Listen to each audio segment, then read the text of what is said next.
desk. Thank you, gentlemen. I want to start off right at the beginning, champion select here, because we saw Elise go in the second rotation here, someone that we might have expected to go a little bit sooner than that. Yeah, it's strange because it does feel in a lot of ways like Elise and Nidalee are the two top-tier junglers, and you could very, very early on tell what Renegades was going for when they did Kog'Maw and Nunu. It's like, all right, protect the Kog'Maw. And Elise was just a free choice for Shrimp after that. It was an interesting champ select nonetheless. I agree. Imagine if RNG, in their first rotation, instead of picking, I think it was Lulu and Nunu? Yeah, they picked Kog and Nunu. Instead of Nunu. if they just picked Elise. Yeah, if they picked Elise and Kog, even if the Kog is there and they know it's a Kog, they don't know if Alex is playing it mid or if Maple is playing it bottom.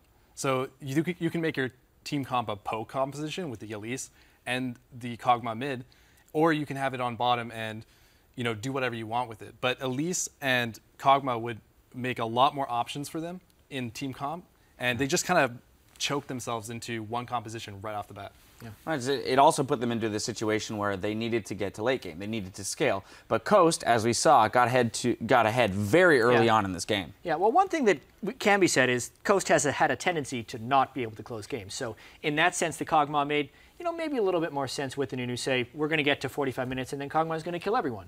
But if you're going to start the game and invest 2 ganks in the mid lane, and then that sacrifices a turret and a dragon, that's not a good recipe for getting to late game. Right, yeah, we saw multiple attempts there by 3 members of Renegades into the mid lane, wasting a lot of time early. Turret and dragon go to Coast. They even make a return gank into the mid lane. Once a gold lead has been established, we actually have that replay. We're going to pull that up onto your screen. 11 minutes and 30 seconds into the game, Jat. Take us through this one. Yeah, I mean, you could tell RNG was just really set on getting Alex each ahead because I think that was core to their strategy of getting the game late, as if they could stall it with the split pushing Zed. But as we see here, like, Coast was just ready to respond in any way. Yes, Kong Quan was caught, but they were able to answer with a teleport. Peking Wolf is absolutely there.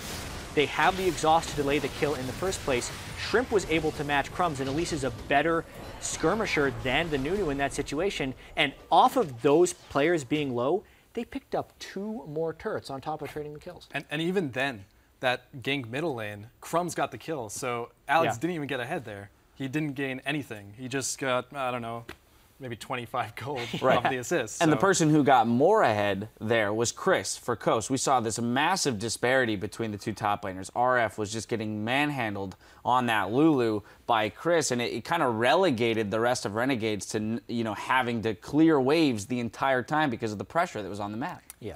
That's a big weakness in their composition there, is they didn't get Alex ahead, which meant they had no split push, which kind of defeated the purpose of their comp. They didn't really have a front-to-back comp. If they had, say, an Azir or a Victor or something like that, they'd at least have a big damage dealer who poses a threat besides Maple. In that game, only Maple was a threat, and Zed just couldn't get going, so they just couldn't make anything out of that. Now, all this being said, even with this gold lead that Coast had accrued, we did see a small moment of weakness here in that they had the Baron stolen away from them, right? If you're looking for ways to throw a game away where you have a 7K gold lead at 23 minutes, well, giving away a Baron steal is one of the ways to do that. We actually have this clip. We're going to pull it up as well, 23 minutes into the game. And if you don't mind Porpoise walking us through this, that'd be wonderful. Okay, so here they try to clear the vision around Baron, and this is their team comp's goal, is to just clear all the vision, but they actually got vision of Elise repelling there, and that was a huge, I'd say, misplay, is just to not be patient with that, and they actually saw them start it, and now they're coming through the back, and they should just stop this Baron by this point, because the Consume Smite is right there. It's almost a for sure steal, and they just let him jump in and get the steal, and now all they can do is just kill Crumbs, and that's a Baron for just 1 kill. It's just not worth it. Yeah, and one thing I really liked, Porpoise, is when we were watching this game, you said that's almost a typical challenger play, because it seemed like they made the call of let's do Baron right off the bat, and then could not deviate from that call after the fact.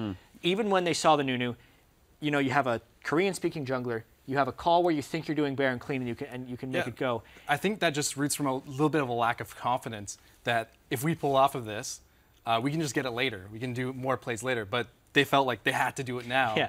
And they just fell apart because, well, they could have ended the game faster. They didn't fall apart. They won the game. Yeah. But they didn't end it as fast as they could. And we said before at the beginning that Coast just doesn't really know how to end games properly. Yeah. And that was a big, good example of that right there. An example of why they can't close the games. Also an example of why the RNG team composition actually does make a whole lot more sense. And even though Coast got away with it this time, it's not like their weakness has disappeared. It's still potentially a big player in the series that they can't close games efficiently. All right, so let's move on to game 2 here. Coast is up 1-0, but adjustments can be made. As we mentioned, best of 5 series. If you're on the side of Renegades, what are you looking to change in these 10 minutes that you have before you get back on stage? Yeah, I actually have some ideas for them. I don't think they should go for a protected COG comp. I think they should go for more something like Elise, Morgana. Those were good picks for them, I think, because they have really good teamwork when it comes to roaming around and helping each other out. And if they have Nunu and Lulu, they just can't roam as well as they can with champions like Elise and with Eve and things like that. So I think they should kind of switch their game plan around a little bit and go for more mid-game oriented champions that can make picks and plays. Yeah, one thing that I liked from Coast side actually with the draft that St. Fishes put together was it was a very generalized team composition with a lot of versatile champions. And if they can win that matchup against a very specified team comp like Protect the Kog'Maw, Saint should just allow Renegades to keep outthinking themselves. Like if Renegades wants to have a specific 5-man composition in mind and not really care about any of the counter picks. Like why in the world would the first pick Braum say, all right, time to do Protect the Kog'Maw? Like they had an exact thing they wanted to do, that team comp. And if St. Vicious is confident enough in his guys and they've shown that they can win, literally just save for the counter picks. That's all he should be going into the next champ select with in his mind. Right, so we keep in mind here that Renegades is moving over to the blue side for this Red side's next... perfect for counter picking. Exactly. So they're not going to have that opportunity if they want to, tilt that mid lane matchup that we were looking at the beginning of the day, where we saw Renegades.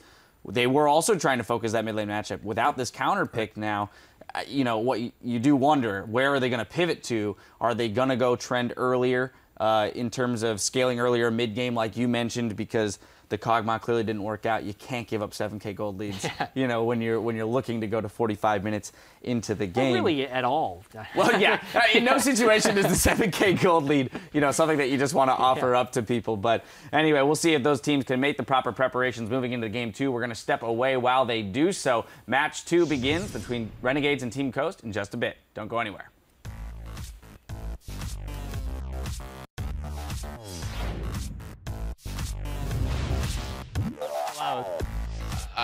Good question. Ref, is it allowed for Alex to squat? Go for it. Squats appear to be permitted. What's the legality on squats?